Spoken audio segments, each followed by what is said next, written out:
You people clicked on this video because of the thumbnail. Yeah, that's right.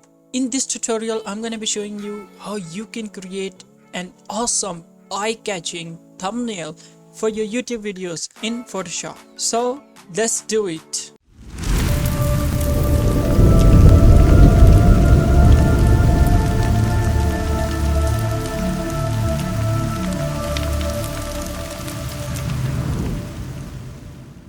Okay, so once you are in the Photoshop, just click on this new file. Okay, I have here a preset saved for my thumbnail. You can see I have named it as a YouTube thumbnail, and these are the specifications I am using right now. These are the settings. Make sure you're selecting on this pixels, and width is 1280, height 720, and resolution to 300. And that's it. Nothing to change anything else. Hit on create button, and you're gonna be represented by this blank canvas. Okay, so I have divided my tutorial into 3 steps. The first thing is the background, the second one is I will add my text to the thumbnail, and in the last part we're gonna add some effects. And there is a one secret and most important thing I will show you in the end of the video that will make your thumbnail an eye-catching thumbnail. Okay, so first click on this lock icon to unlock the layer. As I mentioned earlier, we need a background. I'm gonna go to Google and search a game background. You can search for any kind of background you want, but I like gaming, so I would go for a gaming background. And there you can see this background is looking way too cool for me. There are a lot of ones as well, but this one is good. Just right click on it and click copy image. Now go to Photoshop again and press Ctrl V on your keyboard to paste the layer on this canvas. As you can see, this image is on another layer called layer 1. Okay, so now I'm gonna convert this simple layer into a smart object. Okay, so what is the benefit of doing that? When I control and transform the layer, this specific layer, when I transform it, it doesn't lose its detail. You will not lose the details, and that's it. But this is way much wider than my canvas, and after that just press enter or click on this check mark. Alright, so the first step is done. We have a background.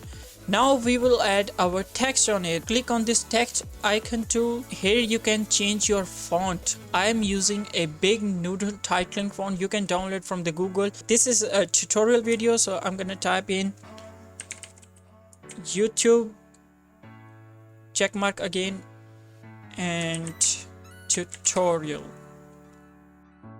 You can see there is some kind of spacing in between the letters of this word. So how do you get rid of that, or how do you add them? Just select the whole text. Like, make sure you're selecting the text tool. Just click a few times on the text and this should select the whole text. Now hold the Alt key on your keyboard and press left or right arrow keys to adjust the spacing between these words. Check mark and select the other one as well and increase or decrease a little bit spacing according to your desire. Okay, so once you're happy with that, just click on this check mark or press enter. I wanna adjust this text to exact in the center. You can see this pink color line in the middle. It snaps the text to the middle of the canvas. You can see these are the lines showing you that the text is now in the exact center of the canvas. Select the text, Ctrl T to transform it, and transform the text as much bigger you want. Select the other one as well, hit Ctrl and T to transform it and change the size according to your need. Okay, so if you're not getting short by these purple lines to align the text in the middle, there's one more thing you can do. Okay, for example, my text is in this way. Okay, so what you can do is go to the selection marquee tool, select the whole canvas, go back to the move tool and selecting the text layer. Make sure you're selecting the right text layer you want to align in the center, and there you have 2 icons to align this text to exact in the center of the canvas. I want to align this text horizontally, so I'm gonna click on this icon, and this just magically snaps the text in the center. Okay, so I'm done with this. Hit Ctrl and D to deselect the selection layer, and that's it. This is our text and the background. Now here comes the step 3, adding effects to your text. Okay, to make the background a little more good, what you can do is you can add a little bit of a contrast and brightness. So click on this layer, this icon, and click on hue saturation, or no, we want a brightness and contrast, but I'm gonna go with the curves. Grab down this icon a little more downwards to get a dark results, and this icon a little more like a, this is a S kind of a letter alphabet. Once you're happy with that, hit cross and you can see the effect. You can turn it off by clicking on this I button, and there you go. This thing is looking way more better than before. Here's the before, here's the after. I want to make my text a little bit a 3D effect. What you can do is select the layer. You can press the Ctrl J button on your keyboard to duplicate this layer. This will add another layer on top of it. Double click on it. You will get a new box like this. Go to the last option, drop shadow, click on it and make sure the blend mode is multiply. Color should be black, opacity 80%, size 0, and the distance should be 5. 5 works for me. You can see the distance here. This is what I'm talking about. This slider changes the distance of the shadow to the text, and don't need to change this thing, just leave it as it is. Hit OK, and there you go. There you have a nice looking shadow. Zoom in a little bit.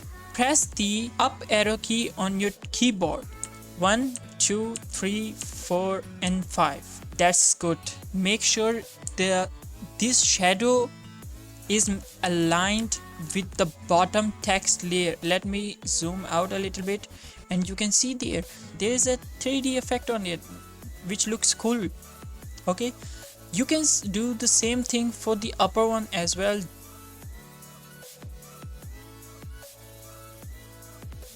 So once you are done with everything, select all these layers by pressing the first layer, holding shift and selecting the last layer. Selecting all these layers, right click on them and click on rasterize layer style. These layers are now a simple layer, and we want just one layer for our text. So select the first one, hold the shift key, select the last one and right click and click on merge layers. This should make a single text layer for our thumbnail.